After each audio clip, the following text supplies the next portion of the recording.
New York City, population over 8 million people. A city built to survive almost anything.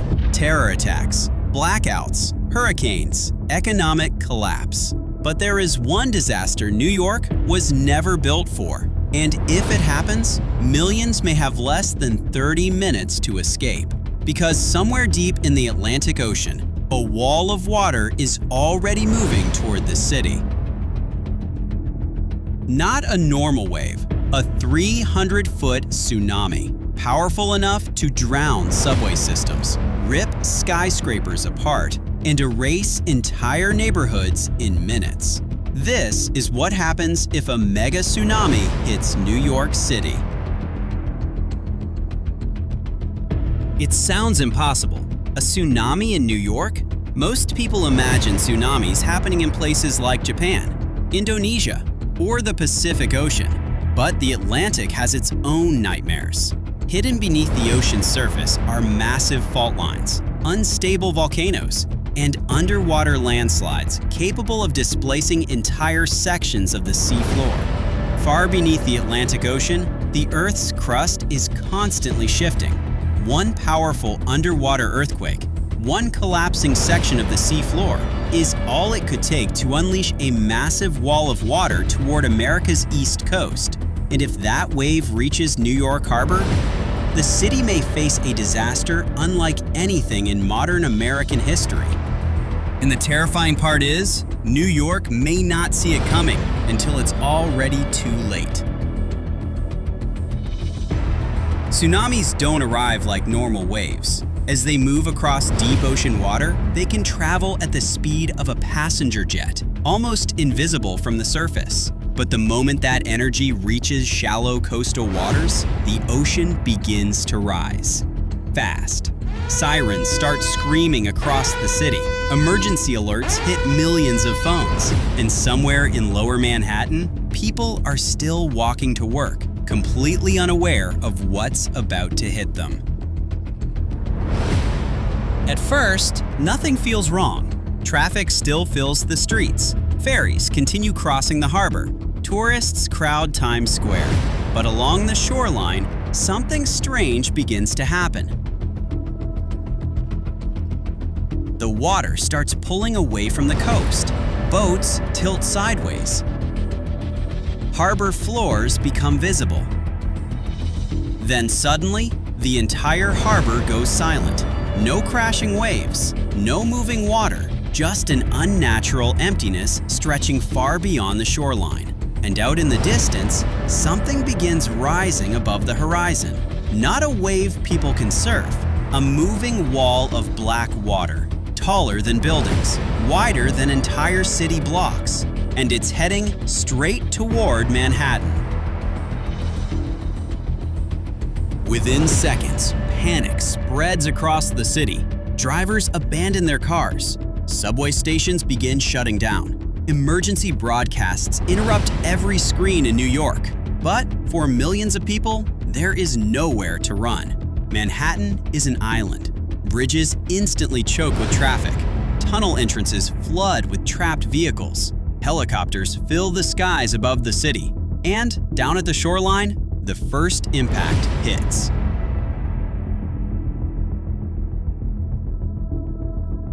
The water slams into Lower Manhattan like a speeding freight train. Streets disappear underwater, and entire buildings vanish behind a wall of chaos. The wave keeps moving deeper into the city.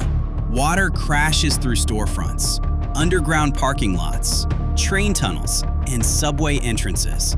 Entire streets transform into violent rivers within seconds. Police sirens echo through the floodwater. Emergency vehicles are swept away like toys. People sprint upstairs inside skyscrapers, desperate to escape the rising water below. Others climb onto rooftops, watching Manhattan drown in real time. And then, the power grid begins to fail. One section at a time, the city starts going dark. From space, parts of New York now look almost unrecognizable. Lower Manhattan is underwater.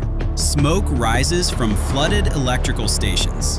Entire neighborhoods along the coastline have vanished beneath the surge. But the tsunami hasn't stopped. Because waves like this don't hit once. They come in sets. And sometimes the second wave is even worse. As survivors search through the darkness for higher ground, another wall of water begins racing toward the city. Faster, larger, deadlier. Then suddenly, Manhattan goes quiet.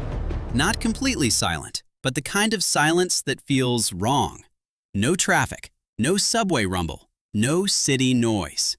Just distant sirens, helicopters, and rushing water echoing through empty streets. The financial capital of America is now drowning in darkness. Wall Street is underwater. Subway entrances have become waterfalls. Yellow taxis drift through flooded intersections like abandoned boats. And standing on rooftops across the city, thousands of people watch the Atlantic Ocean swallowing New York alive. But the destruction doesn't end at the shoreline. Floodwater pushes deeper into the city's underground systems, reaching electrical tunnels, fuel lines, and critical infrastructure hidden beneath Manhattan. One by one, explosions begin erupting across the city. Transformers burst into flames. Steam erupts from beneath flooded streets. Hospitals switch to emergency backup generators. Emergency shelters overflow within hours. And as night falls over New York, millions of people are left stranded in a freezing, flooded city with almost no way out. By morning, the scale of the disaster becomes impossible to hide. Entire sections of Lower Manhattan remain underwater. Thousands of vehicles are piled against collapsed streets and shattered buildings. Rescue crews move through the city by boat. Fires continue burning in isolated pockets across the flooded skyline. And out in New York Harbor, debris stretches for miles. Pieces of homes, broken ferries, twisted metal. The city that once symbolized modern civilization now looks like the aftermath of a war zone. And then the real nightmare begins. Clean drinking water starts running out. Food supply chains collapse. Emergency responders struggle to reach entire neighborhoods cut off by floodwater and debris. Hospitals become overwhelmed within hours. Thousands of people are still missing, some trapped inside collapsed buildings, others stranded on rooftops, waiting for rescue helicopters that may never arrive in time. Meanwhile, weather forecasts warn that another storm system is moving toward the East Coast, turning an already destroyed city into something even worse. Financial markets across the world begin reacting immediately. Because New York is more than just a city, it's one of the economic nerve centers of the planet. Wall Street is offline. Major data centers are flooded. Communication networks across the region are failing under the pressure. Airlines cancel thousands of flights. Ports shut down across the East Coast. And within hours, the disaster starts spreading far beyond New York itself. Because when a city this important goes dark, the entire world feels it. But even after all of this, the water eventually begins to recede, and what it leaves behind is almost harder to comprehend than the tsunami itself. Entire neighborhoods coated in toxic sludge, cracked roads split open across the city, subway tunnels filled with seawater, debris, and darkness. Thousands of abandoned cars sit buried beneath mud and wreckage. The smell of smoke, fuel, and saltwater hangs over Manhattan for weeks. And for the first time in modern history, New York City is no longer functioning as a city. Outside the city, evacuation centers begin filling up fast. Schools, stadiums, and airports across nearby states are turned into emergency shelters overnight. Families are separated in the chaos. Thousands of people have no idea where their relatives are. Rescue helicopters continue flying over Manhattan non-stop, pulling survivors from rooftops surrounded by floodwater. And back in the city, officials are already warning people about another major problem: disease. Because once seawater mixes with fuel, sewage, chemicals, and debris, the floodwater becomes extremely dangerous. Doctors begin reporting infections linked to contaminated floodwater. Emergency workers are forced to wear protective gear in some parts of the city. And the longer the water sits, the worse the situation becomes. Sewage systems have failed across multiple flooded areas.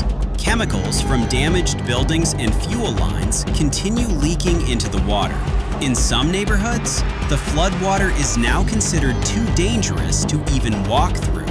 And while rescue operations continue above ground, engineers underground are discovering just how badly New York's infrastructure has been damaged. Weeks later, parts of New York are still without normal power or transportation. Several subway lines remain completely shut down.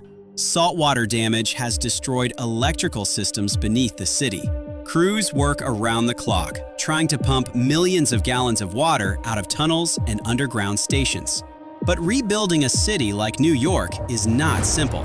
Every flooded tunnel, every damaged power line, every collapsed road affects millions of people at the same time. And economic experts now estimate the damage could become one of the most expensive disasters in American history. But beyond the damage, the disaster changes how people see the city forever. For years, New York felt untouchable, one of the most powerful cities on Earth. But a single natural disaster was enough to shut down transportation, communication, emergency systems, and force millions of people to flee within hours. And that's what makes scenarios like this so terrifying. Not because they happen often, but because modern cities are so dependent on systems most people never even think about until those systems suddenly stop working.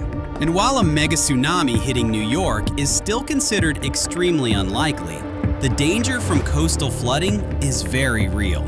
Rising sea levels, stronger storms, and aging infrastructure are already putting pressure on cities across the world. New York would eventually recover. The water would recede. Power would slowly return. Streets would be rebuilt. But the city would never forget it. Because for a few terrifying hours, one of the most advanced cities on Earth was completely overwhelmed by nature. And maybe the scariest part is this. Somewhere out in the Atlantic right now, the forces capable of creating a disaster like this still exist beneath the ocean. Quiet, unseen, waiting. Comment your thoughts and don't forget to subscribe.